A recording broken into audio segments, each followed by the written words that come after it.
नाज़रीन, यूपी की इंतखाबी जंग में आपका बहुत बहुत इस्तकबाल है। नाज़रीन, हर गुजरते दिन उत्तर प्रदेश में इंतखाबी हलचल तेज होती जा रही है। बीजेपी ने संकल्प पत्र के लिए आवाम से राय मांगी है तो अपोजिशन लगातार हमलावर है।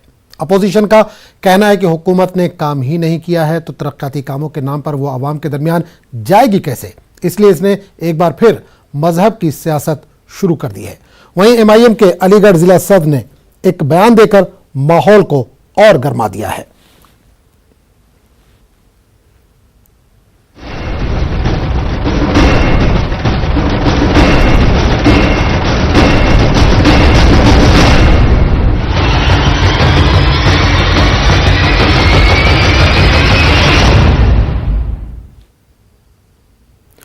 यूपी में इंतखाबात की आहट के साथ ही बीजेपी अपने सारे तीर कमान निकालकर आवाम के दरमियान जा रही है। अपोजिशन को हर महाज पर घेरने की तैयारी है। सीएम ने लखनऊ में संकल्प मुहिम की शुरुआत की और आवाम से वादा किया कि आप मशवरे दीजिए, हम अमल करेंगे।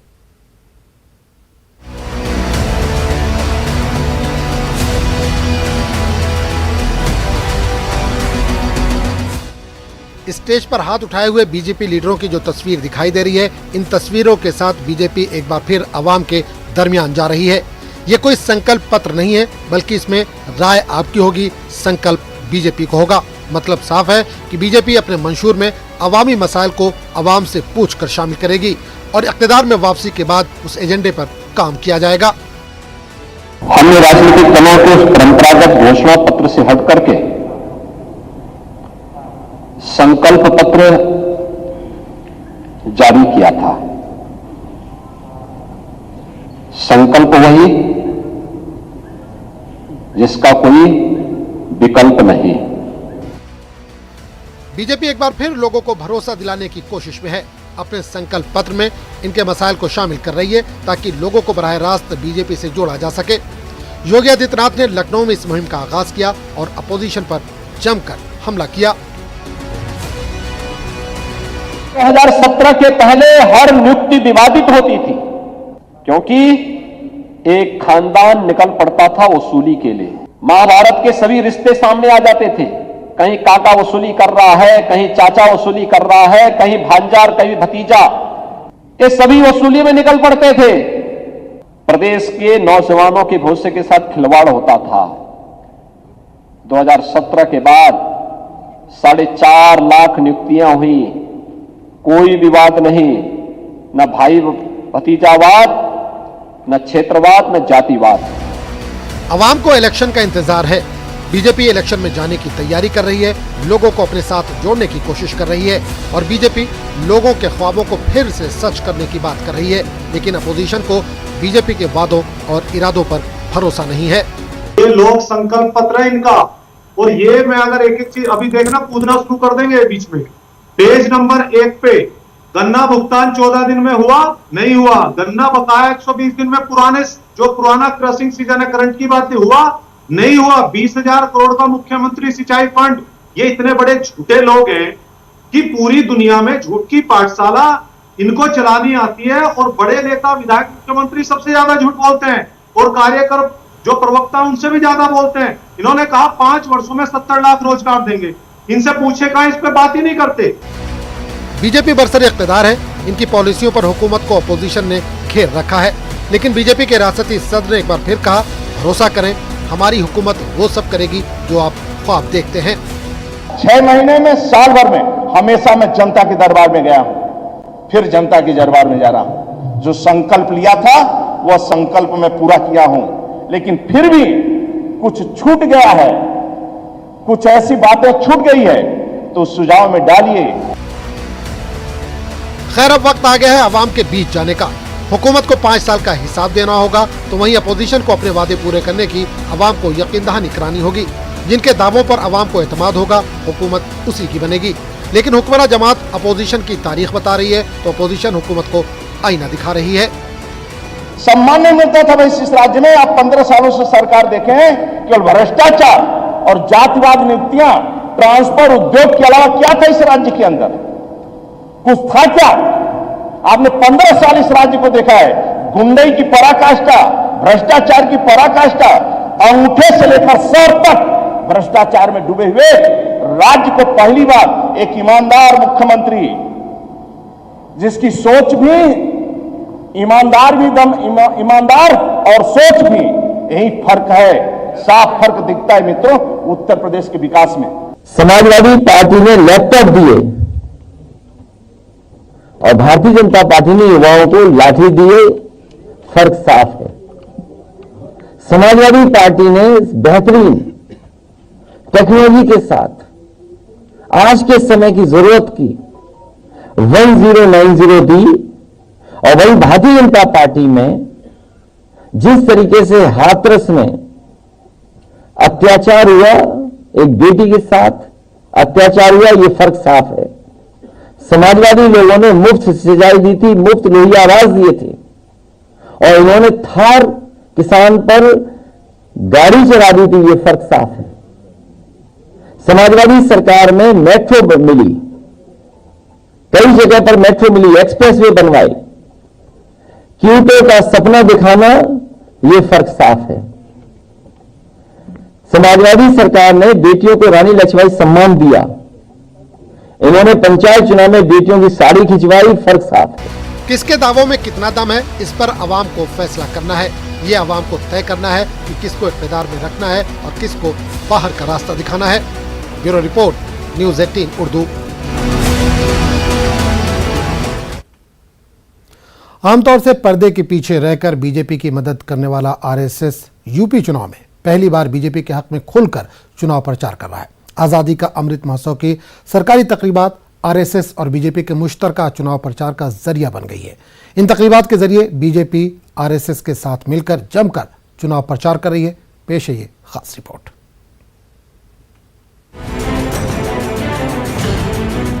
आरएसएस इस बार के यूपी चुनाव में काफी सरगर्म हो गया है। आरएसएस की मुकामी शाख और इससे वाबस्ता कारकुनान खुलकर बीजेपी के हक में चुनाव प्रचार कर रहे हैं। हुकूमत की तरफ से मनाए जाने वाला आज़ादी का अमृत महोत्सव इस वक्त बीजेपी और आरएसएस का मुश्तरका चुनाव प्रचार का जरिया बन गया है। आईनी ओहदों पर बैठे अवामी नुमाइंदे भी अब खुलकर बीजेपी और आरएसएस के मुश्तरका चुनाव प्रचार का एतराफ कर रहे हैं। आने वाले भविष्य को ये याद रहना चाहिए कि बड़े परिश्रम और बहुत बलिदानों के बाद ही हमें आज़ादी मिली है। तो उनको एक तरह से श्रद्धा देने के लिए आज कहीं ना कहीं उन वीर सपूतों को श्रद्धांजलि देने के लिए यहाँ पर दीप महोत्सव किया गया है। और आपने देखा हमारे भविष्य जो हमारे बच्चे हैं उन्होंने बढ़ चढ़ कर इसमें हिस्सा लिया है। तो कहीं ना कहीं भारत माता के लिए, अपने देश के लिए, राष्ट्र के लिए समर्पित होकर जिन लोगों ने काम किया उनको आज हम सब ने मिलकर यहाँ एक दीपदान सबने किया है। और उस दीपदान को आज पूरा जगमगाहट के साथ आप इस क्षेत्र को देख सकते हैं। यहाँ से लेकर पूरा सुभाष चौराहे तक एक एक लोगों ने अपने दीपक को जलाए। 2 लाख दीप जलाने का मतलब है 2 लाख हाथ लगना, और जहाँ 2 लाख हाथ लग जाए वहाँ समझिए माँ भारती के चरणों में सचमुच नमन किया गया है। और अपने आज़ादी जिन्होंने दिलाई उन वीर सपूतों को नमन किया। आरएसएस की तरफ से लगने वाली मामूल की शाखाओं में भी कारकुनान से बीजेपी के लिए वोट डलवाने की हिदायत की जा रही है। दरअसल तालीमी और सकाफती सतह पर मुनक़िद होने वाले तमाम सरकारी तकरीबात की कमान इस वक्त आरएसएस ने अपने हाथ में ले रखी है। आरएसएस का कहना है कि तालीमी और सकाफती सरगर्मियों के जरिए लोगों को देशभक्ति का पैगाम दिया जा रहा है ताकि लोग इस मुल्क के मुस्तकबिल के बारे में बेहतर फैसला कर सके। आज लाखों दिए विवेकानंद चौराहे से लेकर के सुभाष चौराहे तक पूरे दोनों रोड के दोनों ओर स्कूली छात्र छात्राओं के द्वारा और स्वयंसेवकों के द्वारा पूरा दीपोत्सव कार्यक्रम बड़े जोर शोर से, और स्कूली छात्र छात्राओं के द्वारा इसी क्रम में भजन संध्या, सांस्कृतिक कार्यक्रम का भी, और आम लोग भी इसमें जनमानस पूरा उमड़ पड़ा है, जो 75वीं वर्षगांठ स्वतंत्रता के अमृत महोत्सव के रूप में मनाई जा रही है। यूपी में चुनाव के दौरान आमतौर से आरएसएस बीजेपी की मदद पर्दे के पीछे से करता आ रहा है, लेकिन इस बार के चुनाव में रियासत का माहौल बदला सा है। जहां एक तरफ बीजेपी ने खुलकर काशी, मथुरा और हिंदुत्व के एजेंडे पर चुनाव लड़ने का ऐलान किया है, वहीं दूसरी जानिब आरएसएस ने भी बीजेपी की जीत के लिए अपने तरबियत याफ्ता कारकुनान को इंतखाबी अखाड़े में उतार दिया है। न्यूज़ 18 उर्दू के लिए इलाहाबाद से मुश्ताक आमिर की रिपोर्ट। रोज बरोज उत्तर प्रदेश की सियासत गर्म होती जा रही है। आज चचा और भतीजे की मुलाकात ने यूपी की सियासत में सुगबुगाहट पैदा कर दी। अखिलेश और शिवपाल की मुलाकात ने इत्तेहाद को लेकर चले कयास आराइयों पर लगाम लगा दिया। मुलाकात के बाद अखिलेश ने ट्वीट करके जानकारी दी कि चचा भतीजे में इत्तेहाद हो गया है। अखिलेश ने कहा कि इलाकाई पार्टियों से इत्तेहाद करके समाजवादी पार्टी लगातार मजबूत हो रही है, इससे हमारी तारीखी जीत होगी।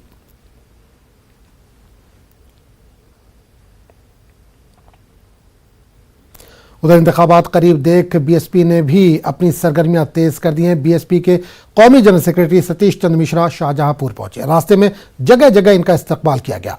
मिश्रा ने कहा कि बीजेपी और समाजवादी पार्टी को बैसाखी की जरूरत है और यही वजह है कि वो छोटी जमातों से इत्तेहाद कर रहे हैं। इन्होंने कहा कि सिर्फ बीएसपी है जो अकेले मैदान में, क्योंकि इसे जीत का भरोसा है। लोग जो कह रहे थे वो तो अब उन पुलिस ने भी अंततः मान लिया ना कि ये सोची समझी रणनीति के तहत सोचा समझा तरीके से इन्होंने उनको किसानों को, बेकसूर किसानों को कुचलने की काम किया, उनको मारने का काम किया। और इसी को लेकर के आपने देखा कि आज पूरे प्रदेश में, पूरे देश में सब लोग आंदोलित हैं और ख़ास तौर से पार्लियामेंट के अंदर भी, चाहे लोकसभा हो चाहे राज्यसभा हो, कि इसमें अब तुरंत सरकार को एक्शन लेना चाहिए और जिन्होंने इस साजिश को रचा है उनके खिलाफ एक्शन हो करके और उनकी बर्खास्तगी भी होनी चाहिए। पत्रकारों ने सवाल पूछा। हाँ, तो अब ये जब आदमी अभी तक वो कह रहे थे कि नहीं बेकसूर हैं, कोई ऐसी साजिश नहीं है, ये नहीं है।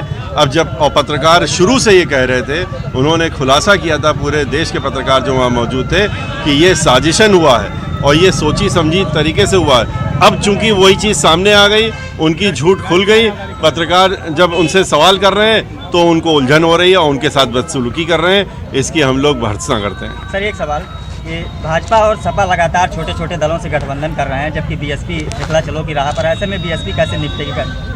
देखिए, आपको ये मालूम हो, आप अच्छी तरह से जानते हैं, आप लोग तो पत्रकार लोग हैं, कि गठबंधन कौन करता है। गठबंधन वो करता है जिसकी ताकत कमज़ोर होती है, जिसको बैसाखी की ज़रूरत होती है, वो गठबंधन करता है। और जो मजबूत होता है, जिसको बैसाखियों की ज़रूरत नहीं है, वो अपने दम से चुनाव लड़ने का काम करती है। बहुजन समाज पार्टी बहुत मजबूती से चुनाव लड़ रही है, 2007 की तरह पूर्ण बहुमत की सरकार बनाने वाली है। और ये दोनों पार्टियां जिनका आपने नाम ले रहे हैं, सपा हो और चाहे बीजेपी हो, ये दोनों कमज़ोर हैं, बहुत ज़्यादा कमज़ोर हैं इस समय, इसीलिए दूसरों का सहारा ढूंढ रहे हैं। अलीगढ़ के एमआईएम जिला सदर का एक वीडियो वायरल हो रहा है जिसमें वो कह रहे हैं कि मुसलमान ज़्यादा से ज़्यादा बच्चा पैदा करें ताकि आगे चलकर अवैसी को मुल्क का वज़ीर-ए-आज़म बनाया जा सके। न्यूज़ 18 से बात करते हुए गुफरान नूर ने कहा कि मैंने कुछ गलत नहीं कहा। 70 साल से हम नाम नहाद पार्टियों को वोट देते आ रहे हैं और इसके बदले हमें क्या मिला। बहरहाल इस बयान के बाद बीजेपी को एक और मौका मिल गया और इसने अवैसी की पार्टी को सख्त तनकीद का निशाना बनाया। दरअसल हम लोग एक जगह बैठे थे, दीनी तालीम की बात कर रहे थे, एक शरीयत की बात कर रहे थे, उसमें ये सब चीज़ रही कि भाई वही चीज़ थी और कोई गलत भी नहीं कहा था मैंने। देखिए, आज इतना बवाल क्यों मच रहा। साध्वी प्राची, साक्षी महाराज, सत्य और आपका नरसिम्हानंद, मतलब कितने लोग कह चुके हैं इस चीज़ के लिए हैं, तो गुफरान नूर कह दे तो क्या। देखिए, वह बयान मेरे संज्ञान में आया है और वीडियो मैंने अभी देखा था। एक चीज़ स्पष्ट हो चुकी है, सार्वजनिक हो चुकी है, एआईएमआईएम जैसे जो संगठन हैं, ये राजनीतिक दल की श्रेणी में आने लायक नहीं है।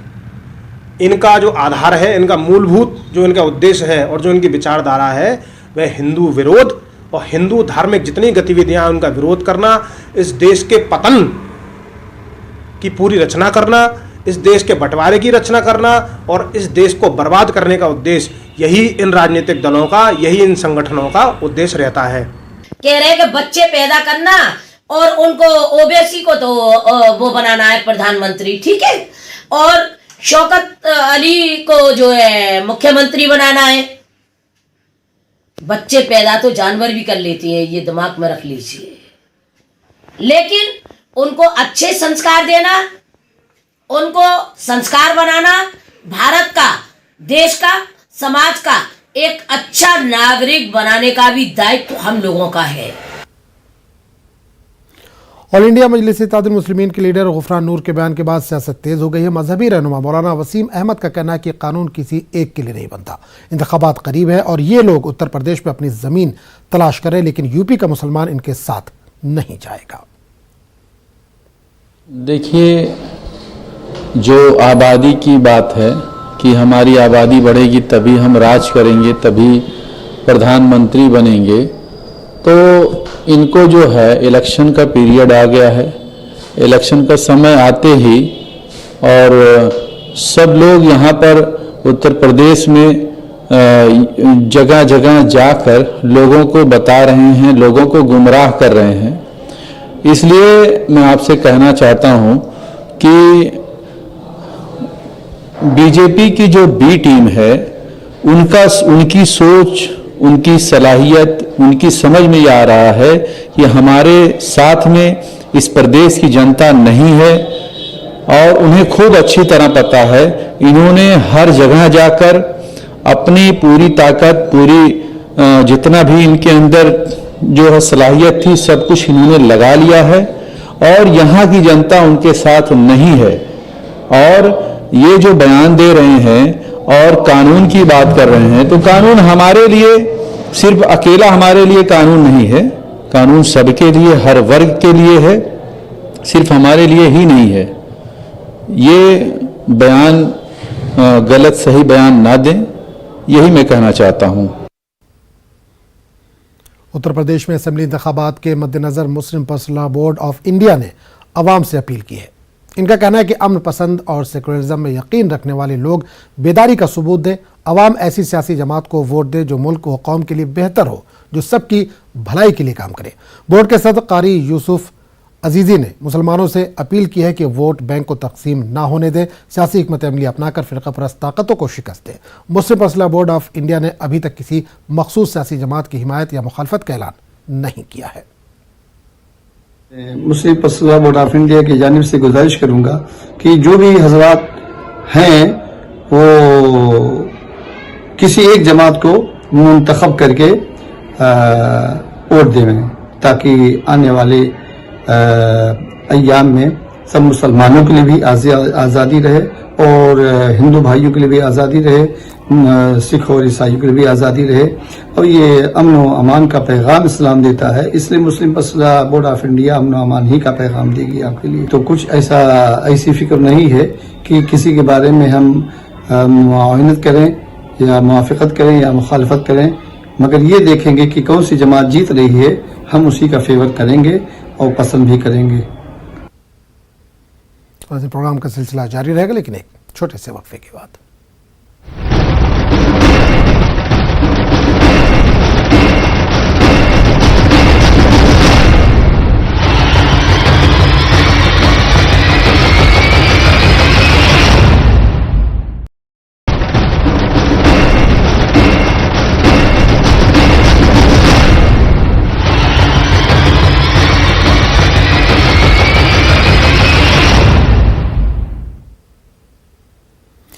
एक बार फिर आपका खैर मकदम और आप देख रहे हैं यूपी की इंतखाबी जंग। यूपी में असेंबली इंतखाबात के लिए मैदान सज रहा है, क्योंकि ये पहला मौका है जब हुक्मरान बीजेपी अपने तमाम वज़राए आला के साथ राम के दरबार में पहुंची।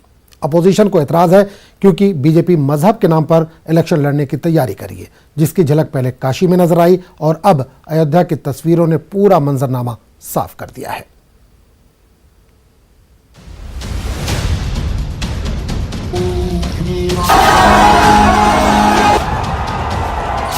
राम मंदिर बने और रामलला वहां विराजमान हो, ऐसी सदियों से सबकी इच्छा थी, जो अब साकार होने जा रही है। जैसे ही चुनाव करीब आता है, भारतीय जनता पार्टी धार्मिक चश्मा लगा लेती है। और भारतीय जनता पार्टी की स्थिति अब ये नहीं रह गई है कि 5 साल में उन्होंने जो काम किया है उसके नाम पर वोट मांग सके।